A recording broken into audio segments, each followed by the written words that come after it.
Morning, I'm the Rooster, and this is The Stage. Once upon a time, in a galaxy so small, it could fit inside a room, a game was titled Ball. The game involved players, owners and refs, and fans and cheerleaders, and fake money and debts. And everyone was enamored with the role that they played. Very few knew the game was not about getting paid. But the few who knew what the game was really about knew the game was fixed, and every match was a rout.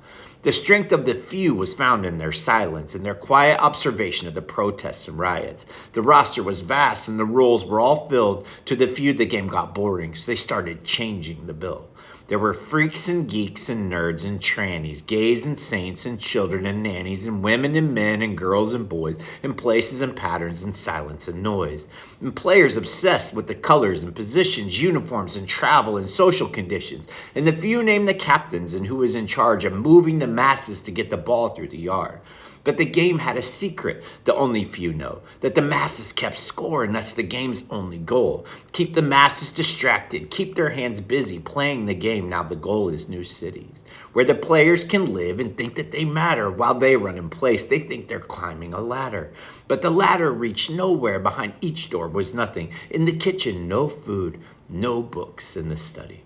The ball bounced in the great hall, through the garden, the parlor, the bedrooms, the office, off the family boat in the harbor. And each place the ball bounced, the players rejoiced, the coaches all smiled, and the refs would report the state of the game, the location of the ball, the thoughts of the players. Then the few would let the short think they were tall, but not for too long. Then the few would reveal that the tall were still short and they could not see the field.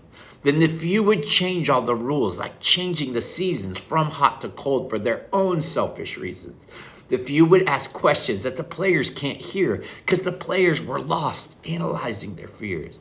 Or some of the players chose to lie and to hide, to give their time to others and not go outside, to not play the game, or so they believed. They were lost in their lies. They would not dare to dream.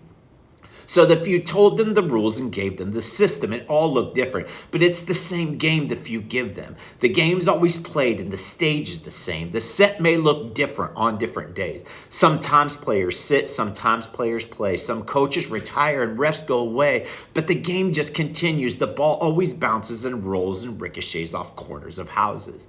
And so the world turns, and the sun and the moon. Is it midnight or mid-morning? Is it twilight or is it noon? Thanks for watching.